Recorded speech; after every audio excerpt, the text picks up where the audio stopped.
ऐसे कि थोड़ला नेपाल से तिब्बत जाने का मुख्य रास्ता था जब तक, कब तक? जब तक फरी कलिम्पोंग का रास्ता खुला नहीं था। अब ये आगे बताते हैं कि ये जो रास्ता था ये व्यापारिक ही नहीं था, यहाँ से सैनिक भी, ये सैनिक रास्ता भी था।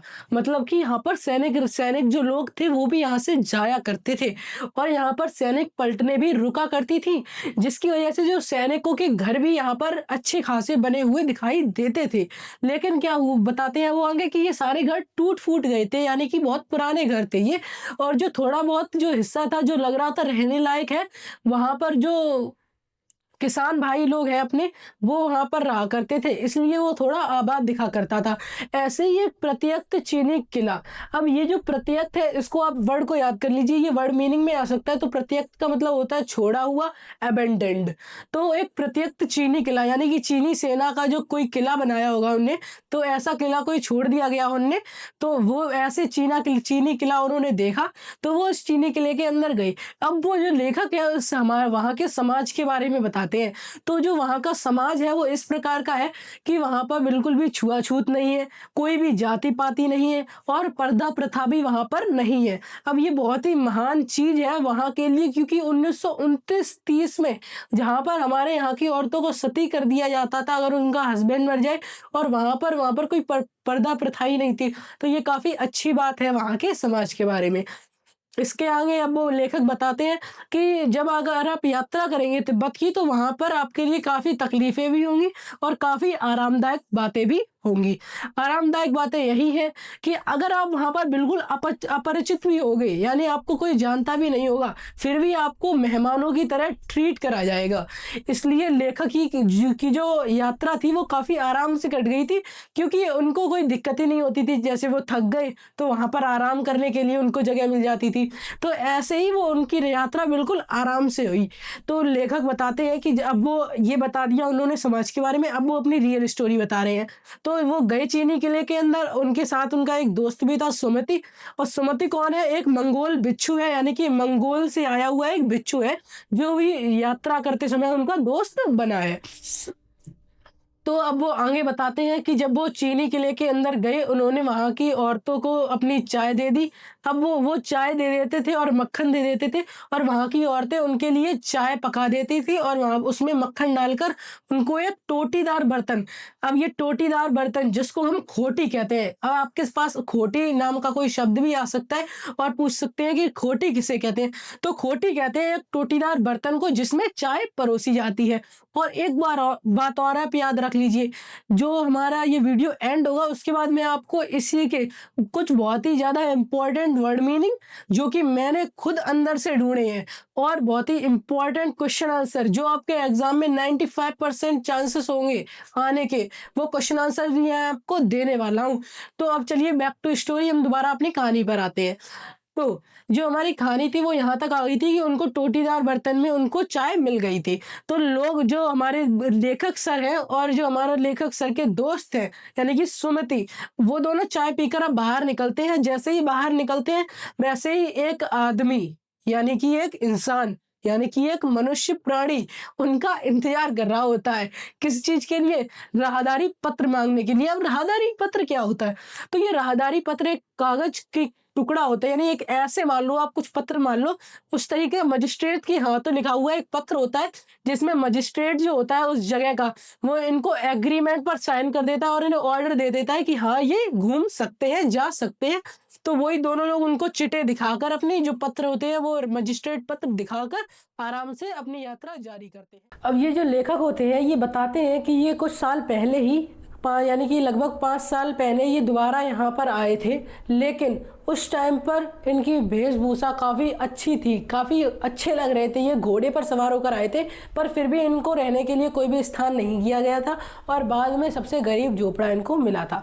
लेकिन क्या होता है, जब काफ़ी समय बाद जब वो दोबारा आ रहे हैं अब, तब वो काफ़ी गरीब वेशभूषे में है, लेकिन फिर भी लगभग वो 3-4 बजे के टाइम पर आते हैं और उनको एक अच्छा सा लगभग बढ़िया, एकदम बढ़िया ठीक ठाक घर मिल जाता है रहने के लिए। ऐसा क्यों होता है वो बताते हैं कि कुछ जब वो पहले आए थे तो वो रात हो गई थी, और रात को जो तिब्बत के लोग होते हैं वो, समझ जाओ अब, तो उनका जो दिमाग होता है वो अपने उनके वश में नहीं होता है, और उनकी जो मनोवृत्ति होती है वो बिल्कुल ही उनके दिमाग से हट चुकी होती है, उनका खुद पर ही काबू नहीं होता है भाई। तो हमको क्या वो घर देंगे, इस वजह से उनको नहीं मिल पाया था। अब कहानी को आगे बढ़ाते हुए तो क्या होता है कि जब वो वहाँ से निकल आए थे तो वो उसी दिन जो ढांडला होता है उसके जो पहले के आखिरी गांव में वो पहुँच गए थे। अब जो है वो आ गए थे अब डाणा थाड़ला की ओर। अब उनको सबसे खतरनाक जगह पे अब पार करनी थी, कि यही जो लहासा की सबसे खतरनाक चीज़ है जाने के लिए। अब क्यों ऐसा मैं क्यों कह रहा हूँ, अब कहानी पढ़ेंगे उससे आपको खुद समझ में आ जाएगा। तो जब ये जा रहे थे तो अब लेखक बताते हैं कि ये जो चीज़ है डाणा थाड़ला, ये एक पर्वत है, मतलब बहुत ही ऊंची चोटी है, वहाँ से आपको निकलना पड़ेगा। तो ये लगभग 17-18 हजार फीट ऊंची है, किससे, सी लेवल से। और यहाँ पर जो है वो बहुत ही खतरनाक डाकू रहते हैं। क्यों, आपको तो पता ही होगा, क्योंकि पर्वत है भाई और नदी की मोड़े हैं, तो एकदम से कहीं से भी छुप छाप के आराम से आप छुप भी सकते हो, किसी का भी मर्डर कर सकते हो। और जो यहाँ की पुलिस है तिब्बत की, वो भी यहाँ पर ज़्यादा पैसा लगाती नहीं है, क्योंकि यहाँ पर गवाह भी मिलते नहीं है, इसलिए यहाँ पर कोई ज़्यादा ध्यान देता नहीं है। इसलिए और दूसरी बात, यहाँ का तरीका कैसा था, कोई मतलब नहीं है आपसे, आप कौन हो, आप कैसे हो। सबसे पहले अगर डाकू ने देख लिया आपको तो आपको सीधे वो पहले गोली मारेगा, ठीक है। उसके बाद चेक करेगा कि आपके पास कोई रुपए है या नहीं है, कुछ है या नहीं है। अब वो कहे ऐसा क्यों भाई, अरे ऐसे समझो पहले आप, क्योंकि उस ज़माने में यानी 29-30 में के टाइम पर जो लोग थे उनके पास ऐसे जैसे हमारे यहाँ पर लाठी रखी जाती है, वैसे उनके पास खुद पिस्तौलें होती थी। तो अगर जो है वो डाकू नहीं मारेगा तो वो उल्टा उनकी जान को खतरा रहता था यार। इसलिए इसके आगे लेखक बताते हैं कि उनको जान आन की कोई परवाह थी नहीं, क्योंकि वो फुल ऑन भिकमंगे, नंबर 1 के भिकमंगे लग रहे थे। वो कोई भी उन्हें देख के कह नहीं सकता था इनके पास 2 रुपए भी हैं। समझ रहे हो ना आप, कितने बड़े भिकमंगे लग रहे थे वो। इसलिए उनको जान की तो कोई परवाह थी नहीं। और दूसरी बात, अगर कोई फिर भी मजाक में भी उन्हें मारने के लिए आता था तो उनका एक डायलॉग तो रहता ही था। क्या कह देते थे वो, ऐसे टोपी निकाली कि दया दया कूची कूची कूची कूची, दया करो साहब 1 रुपया दे दो, 1 रुपया। यही डायलॉग मारते थे वो, और मस्त एकदम जिंदगी से बच जाते थे मौत से। अब ऐसा ही चलता गया, पर ऐसा कुछ इंसिडेंट उनके साथ हुआ तो नहीं थैंकफुली, लेकिन उनको ट्रिक पता थी ये करना है अगर कुछ हुआ ऐसा तो उल्टा सीधा। तो वो आप बताते हैं कि वो जब वो आगे बढ़ते हैं तो लगभग शाम दोपहर के समय वो यहाँ से निकलते हैं। अब क्या हुआ कि वो बहुत ही ऊंचे स्थित था, ऊंचाई पर स्थित था ऑब्वियसली यार, 17-18 हज़ार की ऊंचाई पर, कोई फीट की ऊंचाई पर कैसे आप पैदल तो चढ़ नहीं लोगे, 18-20 किलो बोझ आप पीठ पे उठा के चढ़ लोगे आप, इतने महान तो भाई थे नहीं वो। तो उनने क्या कहा अपने मित्र से, सुमिति से, कि यार तुम्हारे तो यहाँ पर दोस्त है, कुछ जुगाड़ करा दो यार, 2 घोड़ों की रुपया ले लेना बाद में। तो उन्हें सुमिति ने कहा ठीक है भाई ये भी सही है। तो उसने क्या करा, 2 घोड़े रेंट पर ले लिए और मस्त अपना चढ़ गए। दोपहर तक क्या हुआ, बीच में थोड़ी देर रुके, वो चाय पी, और दोपहर तक वो कहाँ चढ़ गए, मस्त अपने डांडा थाड़ले पर चढ़ने के बाद मस्त उनको व्यू आ रहा है। दक्षिण में पूरब से पश्चिम तक हिमालय की चोटियां, शिखर दिख रही है उन्हें मस्त बर्फ से ढके हुए। इधर उत्तर में देख रहे हैं तो ऐसी चोटियां हैं, वहाँ पर हरियाली तो है ही नहीं, ना बर्फ है, बिल्कुल नंगी चोटियां हैं। तो ऐसा व्यू देखते देखते वो बता रहे हैं कि उन्हें बहुत मज़ा आ रहा है। 17-18 हज़ार फीट ऊँचे हैं वो सभी से, है ना, 99.9% लोगों से वो ऊंचाई पर हैं अभी। फिर उनके ऊपर से भी एक एरोप्लेन निकल जाता है, तो वो सोचते हैं कि 99.9% नहीं 99%, क्योंकि 0.9% शायद आसमान में उड़ रहे हो नहीं। इसलिए वो कहते हैं फिर भी उन्हें बहुत अच्छा लग रहा होता है कि वो इतनी ऊंचाई पर है। और अब होता है भाई उतरने की बारी। तो जब वो उतर रहे होते हैं तब उनके साथ और भी कुछ लोग मिल जाते हैं, उनके साथ घोड़ों पर ही सवार होते मिल जाते हैं। तो जब वो उतर रहे होते हैं तो उनके घोड़े को पता नहीं क्या हुआ, उनका घोड़ा बहुत ही धीरे धीरे उतरने लगा। अब वो डायलॉग मार देते हैं क्या कि मुझे तो पता ही नहीं चल रहा है, मेरा घोड़ा आगे जा रहा है पीछे आ रहा है, आगे जा रहा है पीछे आ रहा है, पता ही नहीं चल रहा है, इतनी धीरे धीरे चल रहा है। तो जो भाई घोड़े को और गुस्सा आ गई, घोड़ा और धीरे चलने लगा। और सुमिति के साथ और लोग मिल गए थे, तो वो उन लोगों से बातें करता करता बेचारा आगे निकल गया और हमारा लेखक भाई साहब पीछे ही रह गए। अब जो उन्होंने घोड़े को मारना नहीं चाहते तो वो जैसा चल रहा था आराम से वैसा ही चले वो, और थोड़ी देर बाद वो तो बहुत आगे निकल गए। उसके बाद जो रास्ता टूटन आई, एक रास्ता इधर को जा रहा, एक रास्ता इधर को जा रहा। उन्होंने कहा कि हमेशा राइट वाले को ही हम राइट मानते हैं, राइट वाले को ही हम राइट मानते हैं, लेकिन वो हमेशा होता रॉन्ग है। आज मैं क्या कर रहा हूँ, आज मैं लेफ़्ट को राइट मान के देख रहा हूँ, शायद वो राइट चला जाए। तो वो लेफ़्ट को राइट मान के वो राइट में चले गए, ठीक है, राइट में चले गए, यानी कि वो लेफ्ट में ही चले गए। अब समझ जाओ आप, इक्वेशन है मैथ की बहुत बड़ी। तो अब वो लेफ्ट में चले गए, 1-1.5 मील चले तो क्या हुआ कि एक कोई गांव आया, गांव का पहला घर मिला, घर से पूछा उन्होंने तो उन्होंने कहा अरे लंकोर का रास्ता तो दाहिनी तरफ था, right way, right is always right. तो उन्होंने कहा, गुस्सा आई पहले तो उन्हें बहुत, फिर उन्होंने एकदम कहा अभी गुस्से का टाइम नहीं है, मुड़ाओ घोड़ा। घोड़े में दी उनने, समझ जाओ, लठिया। घोड़ा भागता हुआ गया, एकदम मस्त पहुंचे वो अब दक्षिण में। अब मस्त एकदम टहलते टहलते पहुंचे 4-5 बजे के टाइम पर। वो लंकोर के गांव को पार करके बिल्कुल थोड़ा और बचा था, 1-2 मील, वहां पर उनकी सुमति से क्या हुई, मुलाकात हुई। अब जो सुमति था वो इतनी तेज गुस्से में था, वो कह रहा कि पहले तो देखो मंगोलों का मुंह जो होता है भाई साहब लाल लाल। अब तो जो मंगोलों का मुंह होता है लाल लाल, ठीक है ना, एडिटर ने पीछे गाना चला दिया क्या? नहीं नहीं नहीं नहीं। तो अब तो देखो, अब मैं आपको कहानी बता रहा हूँ कि तो उसके मुंह पर वैसे भी लाल लाल था और उसे ऊपर से गुस्सा और आ रहा था, गुस्से की लाली। हाँ, तो उसका चेहरा बिल्कुल लाल हो गया था। तो क्या होता है कि गुस्सा आ जाती है उसे बहुत तेज उसको, उसके दोस्त को, सुमिति को। अब जो भाई लेखक होता है हमारा, वो प्यार से कहता है कि मेरी गलती कोई नहीं है इसमें, मेरे घोड़े की गलती है, वो ही इतना धीरे धीरे चल रहा था, उसी की वजह से मैं नहीं आया। मैं तो सोच रहा था रात में आ पाऊंगा मैं, अच्छा का मैं 4-5 बजे ही आ गया। तो उसका जितनी जल्दी मंगोलों का जो मुंह होता है वो लाल होता है, उससे उतनी जल्दी सफ़ेद भी हो जाता है, कोई दिक्कत वाली बात नहीं है। तो अब वो आगे बढ़ते हैं, आ जाते हैं वो तिडरी पे। तिडरी क्या भाई, तिडरी, तिडरी, मिर्की नहीं, तिडरी, तिडरी। हाँ, तो तिडरी के मैदानों में वो आ जाते हैं। बहुत ही बड़े बड़े मैदान थे, ऐसा लग रहा था कि टापुओं के बीच में एक मैदान है, यानी कि टापुओं के बीच में एक मैदान है बहुत ही बड़ा, ऐसा मालूम पड़ रहा था वो। अब आगे देख रहे थे हम तो हमें पता चला कि भाई तिडरी के, देखो ये टापू है, ये मैदान है और ये बीच में एक पर्वत है, समझ गए ना आप। तो ये पर्वत जो है इसका नाम क्या है, मैं ही बता देता हूँ, कमेंट में बताने की ज़रूरत नहीं है, मुझे पता है आप नहीं बताओगे। तो इसका जो नाम है वो है गिरी समाधि, यानी तिडरी समाधि गिरी, इसका नाम है पर्वत का। अब हम आगे बढ़ते हैं। अब यहीं पर क्या होता है कि कुछ बातें ऐसी आती हैं कि जो सुमति होता है हमारा, वो बोध गया से आ रहा होता है, तो उसके पास बहुत ही चिरी होती है, यानी कि वहाँ से कुछ कपड़े लेके आए जाते हैं और उनको फाड़ा जाता है और उन्हें बांटा जाता है पूरे एरिया में, जहाँ जाते हैं। एक तरीके से जैसे हम यहाँ पर खाने को प्रसाद की तरह से बांटते हैं, वैसे ही बुद्धिज्म में जो चिरी होती है उनके गांठे बांधकर सबको बांटे जाते हैं।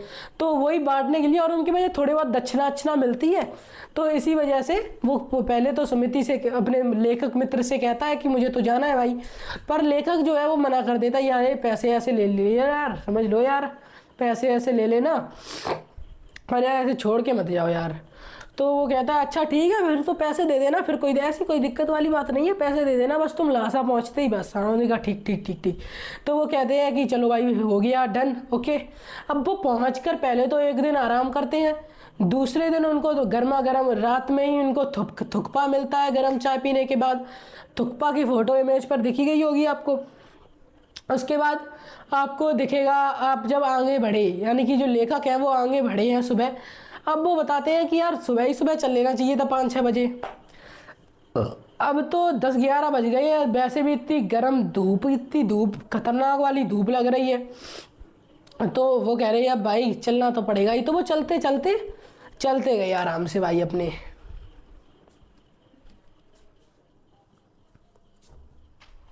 तो अब जो लेखक होता है तो जो लेखक होता है वो बताते हैं कि 2 बजे तक वो वहाँ से निकल कर 10-11 बजे वो निकले वहाँ से और 2 बजे तक वो पहुँच गए जहाँ पर उन्हें पहुँचना था। उसके बाद वो क्या होता है, जो सुमति होता है उसे एक इंसान से मिलना होता है, तो वो बहाना क्या मारता है, अरे वहाँ पर एक बहुत अच्छी जगह है शेखर विहार में, वहीं पर चलते हैं। पर लेखक समझदार था, वो समझ जाता है, लेकिन फिर भी वो मना नहीं करता, वो कहता है चलो घूम ही लेंगे कुछ। तो लेखक भी यहाँ कर देता है, तो वो शेखर विहार की ओर मुड़ जाते हैं। अब शेखर विहार के ओर एक फ्यूडल सिस्टम यानी कि जागीरदारी सिस्टम होता है एक, उसको यहाँ पर जो लेखक है हमारे उन्होंने बताया है। तो इसमें क्या होता है कि जो जागीरदारों में बटी होती है वहाँ की ज़मीन और काफ़ी हिस्सा वहाँ का मठों के पास भी होता है। तो इसमें क्या होता है कि जो ज़मीन होती है वहाँ पर जो जागीरदार होते हैं वो बेगार में लोगों से काम कराया करते हैं, यानी कि लोग पूरे दिन काम करेंगे और दिन के एंड में उन्हें पैसा ऐसा नहीं दिया जाएगा, नहीं तो थोड़ा बहुत पैसा दे दे और उन्हें खाना आना दे दिया जाता है। ऐसा ही होता है, ये इसी को कहते हैं हम जागीरदारी सिस्टम। और इसी का बहुत बड़ा हाथ जो है वो मठों के पास भी होता है, बहुत बड़ा पार्ट इसका। और वहाँ के होते हैं जो मुखिया होते हैं वो होते हैं बिच्छू नमसे। तो बिच्छू नमसे जो होते हैं वो वहाँ के सबसे राजा के समान होते हैं। तो उनसे मुलाकात हुई उनकी। इससे पहले क्या होता है कि मुलाकात हुई उनसे, उनको पता चलता है कंजूर के बारे में, यानी कि बुद्ध वचन हस्तलिखित 103 हस्तलिखित उनको कॉपियाँ मिलती हैं, किताबें मिलती हैं। तो वही पढ़ने के लिए बैठ जाते हैं वो भाई साहब, जो उनका मन लगा वो पढ़ने में। सुमति आया चुपके से, उसने देखा कि अरे मेरे दोस्त का तो मन पढ़ने में लगा है। तो वो क्या कहता है कि जल्दी से मैं अभी इससे पूछ लेता हूँ, शायद ये अभी कह दे मुझसे चले जाओ। तो जो समय होता भी ऐसा ही है, लेखक से वो पूछता है तो लेखक कह देते हैं कि हाँ भाई चले जाओ, अब मैं पढ़ रहा हूँ, अब तुम चले जाओ, कहीं भी जहाँ जाना हो बेच जाओ, जाके जहाँ पर जाना हो। तो वो सोचता है, तो वो चला जाता है। अब लेखक है वो बताते हैं कि शायद मुझे तो लगता था इनको 10-11 दिन लगेंगे भाई, आराम से इतनी दूर जाएगा बेचेगा, और इसलिए 1-2 सप्ताह तो लग ही जाएंगे। लेकिन जो हमारा सुमति दोस्त होता है वो उसी दिन दोपहर या शाम को लौट आता है। और फिर वह मस्त एकदम वहाँ से आते हैं, दोनों लोग अपना अपना बैग उठाते हैं और बिच्छू नमसे से विदाई लेकर वहाँ से चल पड़ते हैं। और इसी पॉइंट पर हमारा जो टॉपिक है वो बिल्कुल ही बढ़िया तरीके से ख़त्म हो जाता है। और अब एक और बात सुन लो, क्या होता है कि जब वो सबसे ऊंचे स्थान पर गए थे थोड़ला में, तो थोड़ला में जब वो गए डांडा थोड़ला में, तो वहाँ पर एक सबसे ऊंचे स्थान पर वहाँ पर एक उनके देवता भी रहते हैं, यानी कि ईश्वर। तो वहाँ पर उनका स्थान है। ये क्वेश्चन भी आ सकता है आपको कि वहाँ पर किस किस चीज़ों से सजाया जाता है। तो रंग बिरंगे कपड़ों से, जानवरों की खाल और सींगों से, और बस इन्हीं और पत्थरों से सजाया जाता है। तो ये क्वेश्चन आपका आ सकता है, तो लिख लीजिए। और ये कुछ इम्पोर्टेंट क्वेश्चन और वर्ड मीनिंग्स हैं, और ये मैंने अभी आपको दिखा दिए। और अगर आपको इनका एक्सप्लेनेशन भी चाहिए तो आप कमेंट में कर देना, पार्ट 2 में इसका लेके आऊँगा और उसमें मैं इसके आंसर्स भी बताऊँगा और इसको वर्ड मीनिंग को भी रटा दूँगा।